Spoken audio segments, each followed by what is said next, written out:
We are learning new details now about the deadly New Year's Day attack in New Orleans there. Investigators are now looking into the suspect's foreign travel. This as FBI officials warn of potential copycat attacks.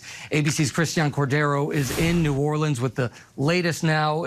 Christian, thank you so much for joining us. Bollards construction has restarted there on Bourbon Street. Tell us about the safety measures that New Orleans is taking after this attack.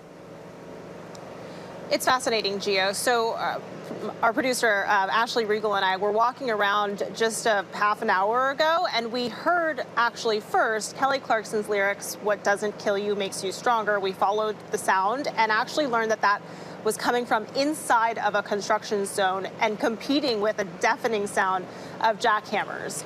So when you look a little bit closer, what they're working on are the bollards themselves. And we've reported on this before, that for the past 5 years or so, the city, after commissioning a report to evaluate its safety, decided to start this massive project to redo the bollards around the French Quarter. And what those bollards do, you know, they're high tech. You can bring them down when you want vehicles to pass through. You can put them up as a safety reinforcement when you don't.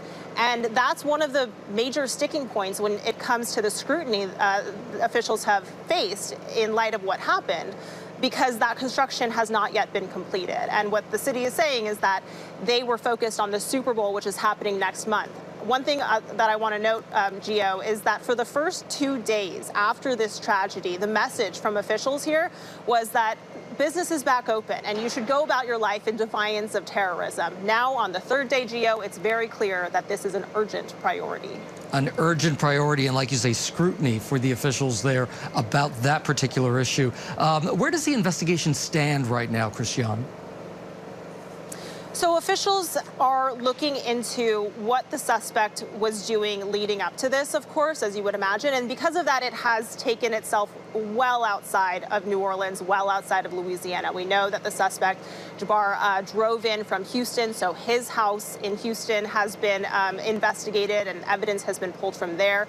We also know that he's taken a trip overseas in the past year and change to Egypt for 1 month, telling his brother, who spoke with ABC News, that he was going because it's cheap and beautiful. So there are little pieces. Investigators have described this as a massive jigsaw puzzle where, you know, you start with the corners, the easier part, and then it starts to get a little bit trickier. And the trickiest part, perhaps, for some is the digital footprint of the suspect.